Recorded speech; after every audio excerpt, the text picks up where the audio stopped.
Hey, investors. In this video, I'm going to show you 3 ways you can make more money by working with agents. Whoa. Actually, it's called 3 reasons why investors can make more money by working with agents. But, back to you. Let's go.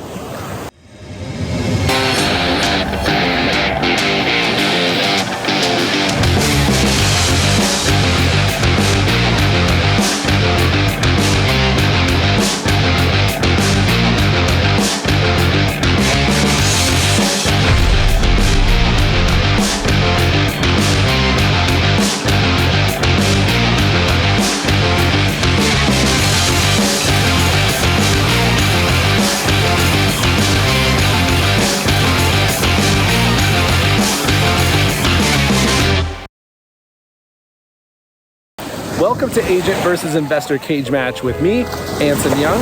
I am both an agent and an investor with hundreds of transactions under my belt in both categories. Here I am in not so sunny Maui. In this series, we're just exploring how agents and investors can work more closely together, and in this particular video, how they can make more money by working together. So you're watching this video right now on BiggerPockets YouTube video, so please leave them a like, subscribe to the channel, leave a comment below. Tell me if I'm unlucky just coming to Maui when it's cloudy.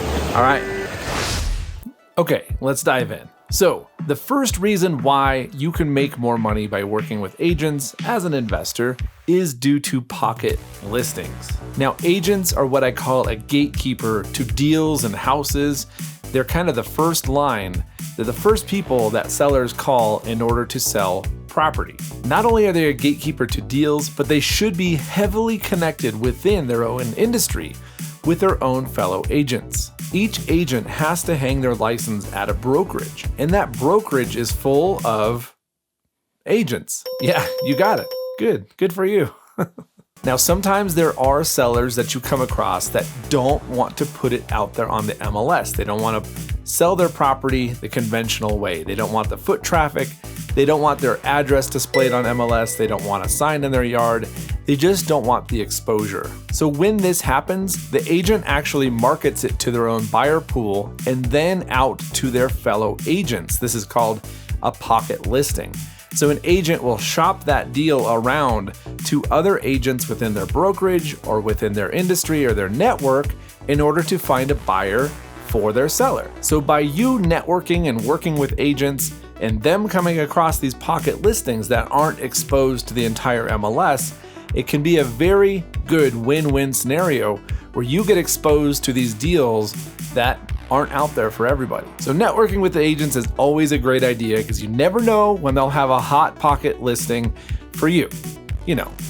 Hot pockets. All right, so the second reason how you can make more money by working with agents is due to you being able to come in and save the day. Most agents are simple creatures. They really just stay inside their lane and they don't poke their head outside of their little box very often. Here's the scenario. You network with and market to agents, letting them know what your company does. You buy distressed real estate, you take care of hoarder properties, you deal with houses full of leftover stuff, you deal with squatters, you deal with firehouses, you deal with all of this real estate stuff that is just far outside your normal agent's box. The message to them is how you can really benefit them and, double in the commission or some sort of perk to them, and how you can save the day for their clients. How you can help out. Along comes an agent who sells 12 to 20 real estate deals a year, does normal, boring retail real estate, and really hasn't been exposed to much else. One of their clients calls and says, "Hey, my uncle needs to sell his house.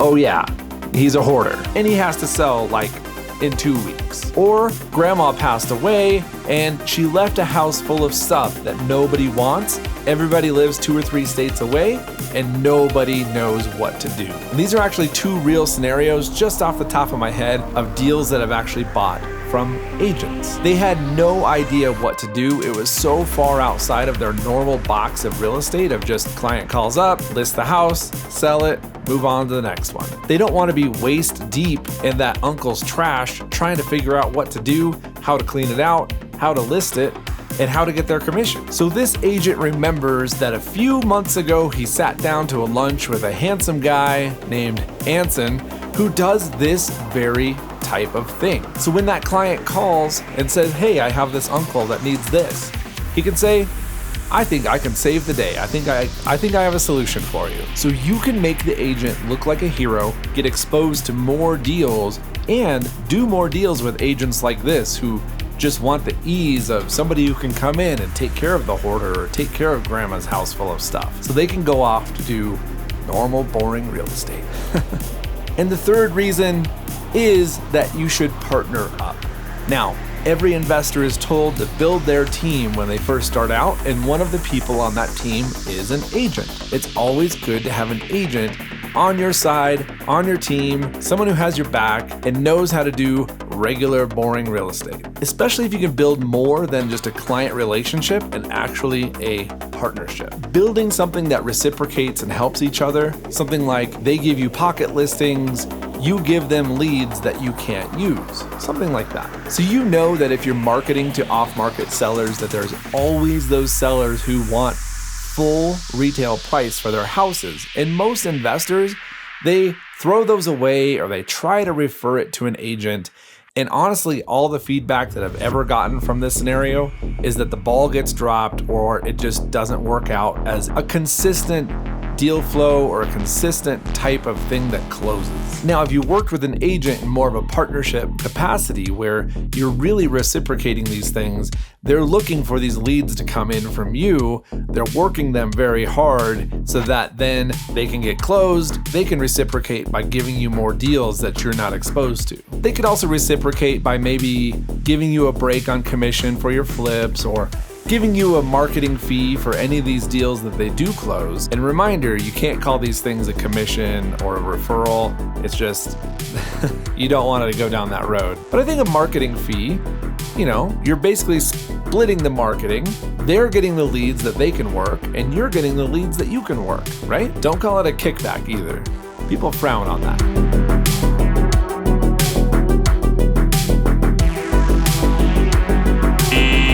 You're maximizing your leads. They're really benefiting from these leads that you might throw away or the ball gets dropped, and you benefit because your marketing dollars aren't necessarily going to waste. So it's a win-win. So I'm bringing back the pro tip, and it is to let agents make a living. So let them keep the commission, whether you're doing a pocket listing with them or you're partnering up or you're coming in to save the day. Any agent who's not getting nickeled and dimed every time you're trying to do a transaction with them will always bring you more deals.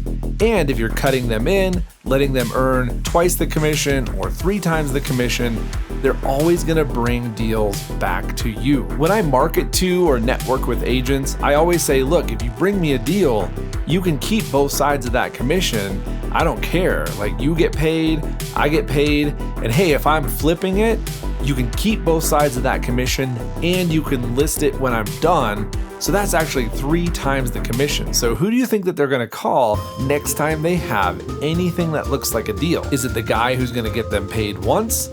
Or is it the guy who's gonna get them paid 3 times?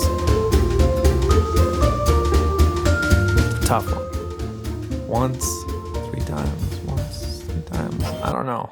So they make more money, and in turn, you make more money because they're bringing you more deals. So there you have it, 3 ways why investors can make more money by working with agents. And again, I'm Anson Young. If you want to hear more from me, please find me on Instagram, find me on BiggerPockets, find me on YouTube, hunt me down and find me online, and let's connect. So go out there, work with more agents, make more money, and until next time, bye.